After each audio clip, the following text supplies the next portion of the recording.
ओम नमः शिवाय। दोस्तों, कैसे हैं आप सब लोग। आप सभी का मेरे चैनल पर बहुत बहुत स्वागत है। फ्रेंड्स, आज इस वीडियो में हम बात करेंगे कि क्या डिफरेंस है between karmics, soulmate and twin flames के बीच में। कुछ लोगों को समझ नहीं आता कि पर्सन हमारा कार्मिक है, हमारा सोलमेट है या फिर हमारा ट्विन है, तो कैसे डिफ्रेंशिएट करें हम उनको। ठीक है, तो आप लोगों को मैं इस वीडियो में गाइडेंस दूंगी कि कैसे आप लोग थोड़ा डिसीजन माइंड से भी ले सकते हैं। ठीक है, कुछ लोगों के पास समझ नहीं होता है कि कैसे हम उस पर्सन को पहचाने कि वो हमारा कार्मिक था या सोलमेट है या ट्विन फ्लेम है। ठीक है, तो मैं आप लोगों को एक डिफरेंस बताती हूँ कि कैसे आप लोग समझ सकते हैं। देखिए, कार्मिक क्या होता है। कार्मिक पर्सन होता है जो हमारे कर्मा क्लियर कराने के लिए हमारी लाइफ में आता है। उस पर्सन के साथ या तो हमारे पास्ट लाइफ के कोई कर्माज हैं, इसी वजह से वो हमारी लाइफ में आया है। हम लोग एक रिलेशनशिप में आए हैं, बहुत अच्छा हमारा रिलेशनशिप चला, लेकिन उसके बाद अचानक से वो पर्सन ने आपको हर्ट कर दिया या आपको डिच करके किसी और के पास चला गया। ठीक है, तो आप इतना ज़्यादा ब्रेक फील करते हैं, खुद इतना ज़्यादा इमोशनल ब्रेकडाउन हो जाते हैं। ठीक है, आप फिर आपको समझ नहीं आता कि ये क्या था, मेरे साथ हुआ क्या है एक्चुअली में। ठीक है, देन आप सोचते हैं कि कैसे समझें कि ये पर्सन हमारा कार्मिक था या हमारा सोलमेट था या हमारा रिलेशनशिप ट्विन फ्लेम्स का था। ठीक है, आप क्या कर सकते हैं ऐसी स्टेज में जब पर्सन आपको डिच करके जा रहा है। आप लोग बजाय के लो वाइब्रेशन एनर्जी में जाने के खुद को हाई वाइब्रेशन एनर्जीज में लाइए। खुद पे काम करना स्टार्ट कीजिए, अपनी ग्रोथ पे ध्यान दीजिए। ये चक्रास और मेडिटेशन ज़रूरी नहीं कि ट्विन फ्लेम्स ही कर सकते हैं। आप अगर नॉर्मल भी पर्सन है तो भी आप लोग अगर ये करते हैं, आपकी पर्सनल ग्रोथ में आपको बहुत हेल्प मिलेगी इससे। ठीक है, आप खुद पे काम करना स्टार्ट कीजिए। आप अगर उस पर्सन को भूल पाते हैं, ऑब्सेशन से निकल पाते हैं, अपनी लाइफ में मूव ऑन कर पाते हैं, ठीक है, तो आपको डेफिनेटली बहुत ही अच्छा सोलमेट ज़रूर मिलेगा।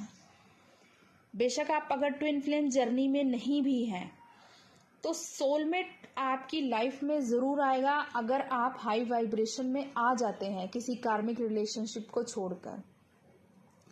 आप बजाय कि उस ब्रेकअप से लो वाइब्रेशन में जाने के खुद को हाई वाइब्रेशन एनर्जीज में लाइए। ठीक है, अपनी ग्रोथ पर ध्यान दीजिए। जब आप अपनी ग्रोथ पर ध्यान देते हैं, आप अपनी लाइफ में बहुत अच्छी चीज़ें अट्रैक्ट करते हैं। ठीक है, हैप्पीनेस को अट्रैक्ट करते हैं। सोलमेट आपकी लाइफ में ज़रूर अट्रैक्ट होगा उससे। ठीक है, सोलमेट रिलेशनशिप्स कैसे होते हैं, आपको बहुत ज़्यादा प्यार करते हैं आपसे। एक अजीब सा ही सोल कनेक्शन होता है कि आप उस पर्सन के साथ इतने ज़्यादा प्यार करते हैं और वो पर्सन भी आपसे एज इट इज़ प्यार करता है। वो आपको कभी हर्ट नहीं करता। हर चीज़ में पैम्पर करना, बहुत ध्यान रखना, बहुत केयर करना, इस तरह के सोलमेट्स होते हैं। ठीक है, जो हर कोई चाहता है अपनी लाइफ में। तो अगर आप लोग नॉर्मल ट्विन फ्लेम रिलेशनशिप में नहीं हैं, तो अगर कार्मिक से ब्रेकअप हुआ है तो आप लोग सोलमेट को अट्रैक्ट कर सकते हैं ऐसे अपनी लाइफ में। लेकिन अब आता है जो ट्विन फ्लेम जर्नी में है। ठीक है, ट्विन फ्लेम जर्नी में है, आपका किसी से ब्रेकअप हुआ, आपको समझ नहीं आ रहा है वो पर्सन मेरा कार्मिक था, मेरा सोलमेट था या फिर मेरा ट्विन है। आपकी अंदर सोल से गाइडेंस आ रही है कि कुछ ना कुछ कोई ऐसा कनेक्शन है मेरे साथ जो मैं नहीं छोड़ पा रही हूँ जिसे। ट्विन फ्लेम जर्नी में हमेशा हमारी सोल हमें गाइड करती है, क्योंकि ये जर्नी ही सोल के डेप्थ तक जाने की होती है। तो जब आप एक ट्विन फ्लेम रिलेशनशिप में होते हैं, आपकी सोल बार बार आपको यही बोल रही है कि कोई है आपके लिए जो ज़रूर आपके लिए ही बना है सिर्फ। तो वो जब आप चाहते हैं कि आपका ट्रू ट्विन फ्लेम आपकी लाइफ में एंटर करे, उसके लिए भी आपको खुद को हाई वाइब्रेशन में लाना होगा। ठीक है, इन कार्मिक साइकिल से निकलकर आपको खुद के अंदर जाना होगा, अपनी सोल के साथ इंटरेक्ट करना होगा। देन आपकी सोल आपको गाइड करती है कि पर्सन आपका कार्मिक है या फिर आपका सोलमेट है या फिर आपका ट्विन फ्लेम है, ट्रू ट्विन फ्लेम। तो इस तरह से भी आप पहचान सकते हैं। बजाय के एक ब्रेकअप से अपने आप को हर्ट रखने के, लो वाइब्रेशन में जाने के, खुद पे काम करना स्टार्ट कीजिए। अगर आपका ट्रू ट्विन फ्लेम होगा तो रिटर्न करेगा आपके पास, ये श्योरिटी है इस चीज़ की। इनर वर्क सिर्फ ज़रूरी नहीं कि ट्विन फ्लेम्स को ही करना है। इनर वर्क होता है खुद पर काम करना। ठीक है, आप अगर नॉर्मल किसी ब्रेकअप से भी खुद को निकालना चाहते हैं तो आप मेडिटेशन कर सकते हैं, योगा कर सकते हैं, जिससे आप मेंटली पीस में आ जाते हैं। आप अपनी लाइफ में अबंडेंस को अट्रैक्ट करना स्टार्ट कर देते हैं। और ट्विन फ्लेम जर्नी में तो है ही, कंपल्सरी होता ही है इनर वर्क। ठीक है, तो जिन लोगों को कन्फ्यूजन है अभी कि कैसे पहचाने, कार्मिक है, सोलमेट है, ट्विन फ्लेम है, समझ नहीं आ रहा है, लेकिन ब्रेकअप हुआ है, अब वो इंसान किसी और के साथ मूव ऑन कर चुका है, तो मैं क्या करूं। कल मेरे पास एक सेशन था, she was very disheartened and मैं उनका नाम नहीं लूँगी, but I am just sharing के she was in relationship with a person. ठीक है, काफ़ी लॉन्ग टाइम से रिलेशनशिप था उनका, बट वो पर्सन ने किसी और के साथ मैरिज कर ली और she was very disappointed and disheartened. I can feel her pain. मुझे बहुत डिसहार्टन फील हुआ उसके लिए, बहुत ज़्यादा पेन में थी कि बिना बताए किसी और से मैरिज कर ली और इतने लॉन्ग टर्म का रिलेशनशिप था उनका। It was so painful. अब उसको ये समझ नहीं आ रहा था कि कार्मिक है, सोलमेट है या ट्विन फ्लेम है। तो इसके लिए आपकी सोल ही आपको गाइड करेगी। अगर आप इस तरह के किसी ब्रेकअप से निकल रहे हैं, ब्रेकअप से गुजर रहे हैं, तो बजाय के लो वाइब्रेशन में जाके एडिक्शंस में जाने के, ऑब्सेशंस में जाने के, किसी और के साथ रिलेशनशिप में चले गए या किसी और के साथ मैरिज कर ली। ठीक है, मैरिज लिखी होगी तो ऑब्वियसली किसी और के, जिसके साथ भी लिखी होगी उसके साथ होगी ही होगी। लेकिन आप अपने आप को और ज़्यादा परेशान करेंगे इस तरह से, डिसहार्टन करके, ऑब्सेशंस में जाके, एडिक्शंस में जाके अपना ध्यान कहीं और लगा रहे हैं। ठीक है, अगर तो आप कहीं और माइंड डाइवर्ट करके अपने लाइफ को हैप्पीली बना सकते हैं, अपनी हॉबीज़ पे काम कर सकते हैं। नहीं, जो लोग मेडिटेशन करना चाहते अपनी हॉबीज़ पे काम कर सकते हैं, कुछ भी अच्छा काम कर सकते हैं, जॉब में कहीं भी ध्यान लगा सकते हैं।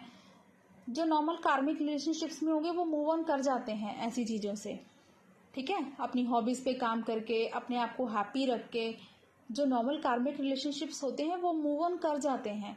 लेकिन जो ट्विन फ्लेम जर्नी में होती है ना, वो आप इन चीज़ों से भाग नहीं सकते।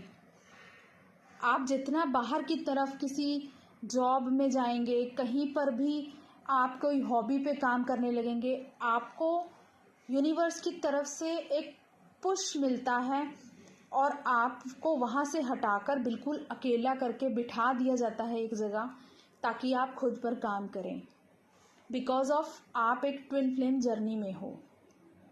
तो अगर आप इस तरह का कुछ महसूस कर रहे हैं कि मैं कहीं भी मूव ऑन नहीं कर पा रही हूँ, कहीं भी अपना ध्यान लगा नहीं पा रही हूँ, ठीक है, तो आप अपने अंदर जाइए, अपनी सोल से जुड़िए। आपकी सोल आपको गाइड करेगी कि क्या सही है और क्या गलत है। ठीक है दोस्तों, बहुत ही ज़्यादा कन्फ्यूजन वाली स्टेट हो जाती है जब आप लोग खुद ही कंफ्यूज रहते हैं कि समझ नहीं आ रहा है कि पर्सन के साथ रिलेशनशिप क्या था। बहुत ज़्यादा थिन लाइंस होती हैं इन चीज़ों के बीच में, नहीं समझ आता है। बट जब आप अपनी सोल से जुड़ते हैं तो आपको अपने आप ही गाइडेंस मिलने लगती है, यूनिवर्स की तरफ से भी गाइडेंस मिलने लगती है। और ट्विन फ्लेम जर्नी हमेशा स्पिरिचुअलिटी की तरफ ही लेकर जाती है। तो अगर आपका ध्यान बहुत ज़्यादा स्पिरिचुअलिटी में लग रहा है, बहुत ज़्यादा आध्यात्मिकता की तरफ जा रहे हैं आप, तो इसका मतलब यस, आप एक स्पिरिचुअल जर्नी पर हैं, ठीक है। तो ऐसे में आप अपने आप को हाई वाइब्रेशन में लाइए, आपका ट्रू ट्विन फ्लेम आपकी तरफ खुद ही अट्रैक्ट होकर आएगा। और अगर जो पर्सन आपको डिच करके गया है वो आपका ट्विन फ्लेम होगा तो ऑब्वियसली वो लौट के आएगा, क्योंकि उसको भी वही कर्मास क्लियर करने होंगे, उसको भी वही लेसन सीखने होते हैं। तो बजाय कि आप बहुत ज़्यादा परेशान होने के, इस चीज़ से निकलने के लिए खुद पर काम करना स्टार्ट कीजिए, ताकि आप लोगों को गाइडेंस मिले इस जर्नी में आगे, ठीक है दोस्तों। तो इस तरह से आप लोग डिफ्रेंशिएट कर सकते हैं जो लोग नहीं समझ पाते हैं। आई होप आप लोगों को अच्छा लगा होगा वीडियो और कुछ समझ पाए होंगे आप लोग इस चीज़ से, ठीक है। बहुत परेशान रहते हैं लोग, कन्फ्यूजन के स्टेट में रहते हैं, तो उनके लिए ये गाइडेंस का काम करेगी, ठीक है दोस्तों। थैंक यू सो मच, और ध्यान रखिएगा अपना, और ज़्यादा परेशान मत होइए, कन्फ्यूजन में ना रहिए। God bless you all, love you all.